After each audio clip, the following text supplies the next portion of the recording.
I am so sorry. I was so excited. I had such a good picture here.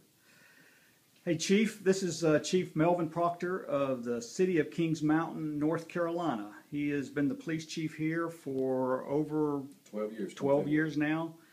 And we've been doing his communication for the city here over 20 years.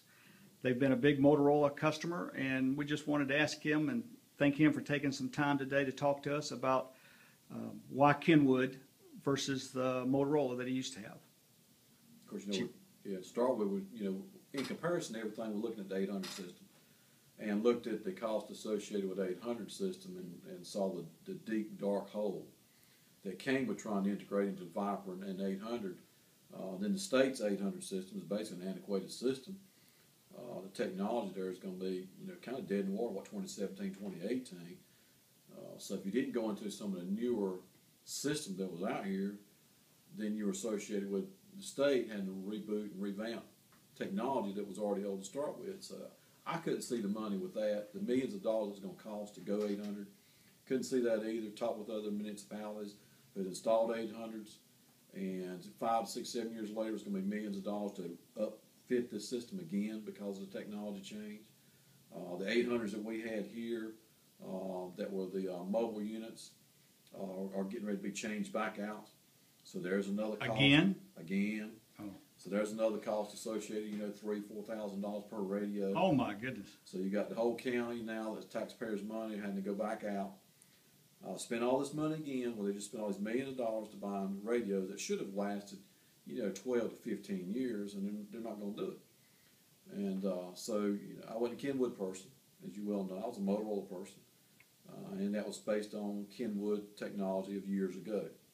Motorola had been a pretty solid radio for us, and so we saw the change of things going about between the new Kenwood system, the NEXEDGE system that's come out, and the Motorola system that's come out. It got my attention, and so we looked at that, the cost associated. There was a huge, dramatic difference in cost of going Motorola versus NEXEDGE, and so that piqued our interest. And as you well know, from there I wanted to talk with someone that had installed the Kenwood system.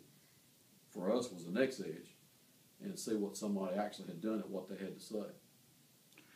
What during the bidding process, how did that go with Motorola versus the Kenwood reps, and so forth? Was that pretty smooth? Was that a pretty smooth operation? The bidding process was smooth. I mean, it got competitive, as you well know, between Motorola and Kenwood, but the process with Kenwood and everybody was smooth. Right. It was smooth. It just got competitive. You could see the attention coming across Motorola from they knew they had competition, and they're not used to having competition. That's true. That's true. What? How about the coverage with the Kenwood NEXEDGE? How do you feel the coverage? Man, it's been an amazing journey, transitioning from what we were used to and losing coverage here or there with what the systems we had, going to a system where, in theory and on paper, you saw this coverage you were going to have, but until you turned one on and ran around to see where we're at, because we're in hills and valleys, we've got a lot of terrain that's not conducive for a lot of radio technology out there because of the interference with the waves, and no higher than we went up to just to test the system and saw the coverage we got, it didn't make a difference.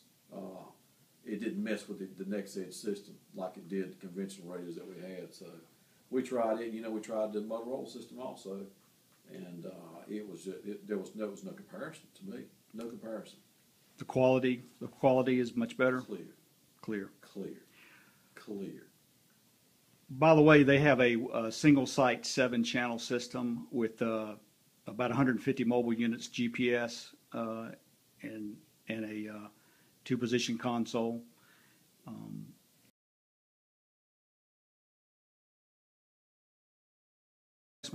Oh, absolutely, no doubt. And the reason why is because, one, I know this radio will be here long after I'm gone. I know the system will carry itself long after I'm gone, and those who are after me long after we're gone, without all the money that would be required if we went 800 to keep the system up and going. This is the most superior system that's out here currently running, sophisticated, and there's so much still to it that there are a lot of things we can still turn on. But as you know, I told you, let's get